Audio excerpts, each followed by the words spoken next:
আপনার বাড়িতে একটা গাভী আছে, এই গাভীটা যখন একটা বাছুর জন্ম দেয়, বাচ্চা জন্ম দেয়, আমরা কয়েকদিন পরেই দেখবেন মায়ের সামনে আমরা বাছুরের গলায়, তার সন্তানের গলার মধ্যে একটা দড়ি লাগায়া মায়ের পাশেই আর একটা খুঁটির মধ্যে বেঁধে রাখি। একটু চিন্তা করেন, রাত্রেবেলা আপনি ঘুমাইছেন, দেখবেন হাম্বা হাম্বা করে বাছুরটা চিৎকার করতেছে, আর মাঝে মাঝে মা লম্বা করে একটা চিৎকার দিতেছে। কিতাবের মধ্যে লিখছে, এই হায়াতুল হায়াওয়ান কিতাবে, যে বাচ্চাটা তার মাকে বলে যে মা, আমার ক্ষুধা লাগছে, তুমি তো চাইলে রশিটা ছিঁড়ে আমাকে খাবার দিতে পারো, তুমি চাইলে রশিটা ছিঁড়ে আমার কাছে আসতে পারো, আমাকে খাবার খাওয়াইতে পারো, আমি দুধ খাইতে পারি তুমি আমার কাছে আসলে।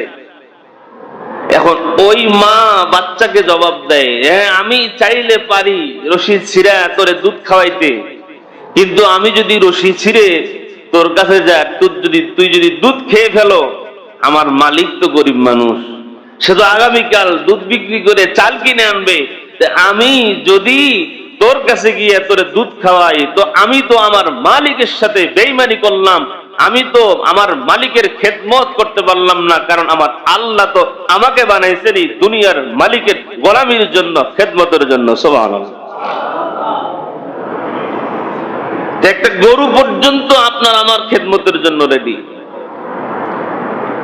এই পৃথিবীতে আল্লাহ যা কিছু বানাইছেন, দেখেন আল্লাহ ওয়ালারা তো সবসময় চিন্তা করতো। আল্লাহ তো কোরআনুল কারীমের মধ্যে বলছেন, আফালা ইয়ানজুরুনা ইলাল ইবলি কাইফা খুলিকাত ওয়া ইলাস সামাই কাইফা রুফিআত ওয়া ইলাল জিবালি কাইফা নুসিবাত ওয়া ইলাল আরদি কাইফা সুতিহাত।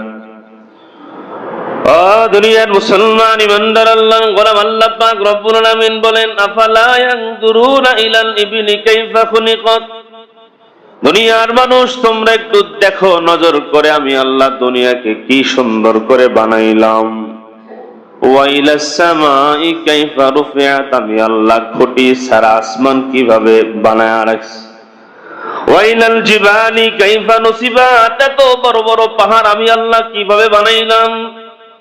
একে একে আল্লাহ পাক রব্বুল আলামিন বলেন, আমার গোলামেরা তোমরা দুনিয়ার জমিনে একটু তাকায়া দেখো, আমি আল্লাহ যা কিছু বানাইলাম এগুলোর দিকে তোমরা যদি একটু তাকাও, তোমরা আমি আল্লাহর সৃষ্টিগুলোর নিয়ে যদি গবেষণা করো, আমি আল্লাহ তোমাদের অন্তরের মধ্যে আমি আল্লাহর পরিচয় দান করে দিব।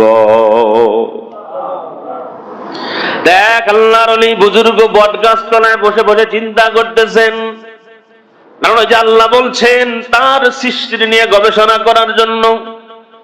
এখন বসে বসে গবেষণা করতেছে আল্লাহ, ডাব গাছটা বড়, ডাব বড়, অগদার মালিক আল্লাহ, তাল গাছ বড়, তালটা বড়, কাঁঠাল গাছ বড়, কাঁঠাল বড়, অগদার মালিক আল্লাহ, কিন্তু বট গাছ এত বড়, কিন্তু বট গাছের মধ্যে ফল এত ছোট।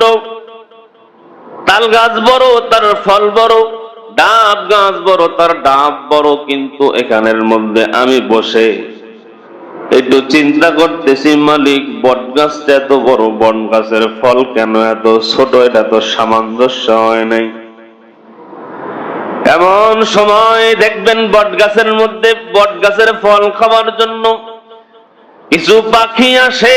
পাখি এবার ওই বট গাছের ছোট ফলের মধ্যে ঠোঁট দিয়ে যখন ঠোকর মেরেছে, এই ফলটা ছিঁড়ে আল্লাহওয়ালা বুজুর্গর নাকের উপরে পড়েছে।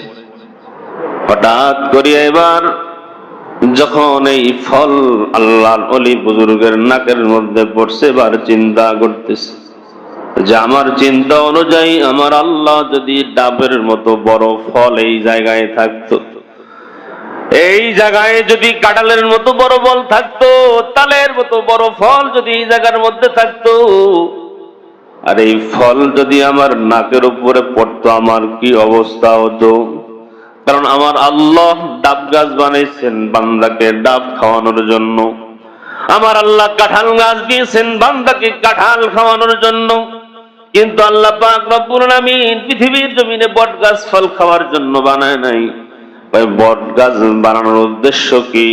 যে বট গাছ আমার আল্লাহ পৃথিবীর জমিনে দিয়েছেন কারণ হলো এই বট গাছ বড় হবে, এই বট গাছের ছায়ার নিচে বসে বসে মানুষ আশ্রয় গ্রহণ করবে।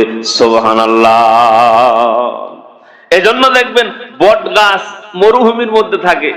বট গাছ এমন জায়গায়, যেই জায়গায় কোনো গাছ নাই, বট গাছ একটা যদি হয়, একটা বট গাছ 200, 400, 500 বছর পর্যন্ত বেঁচে থাকে। সুবহানাল্লাহ।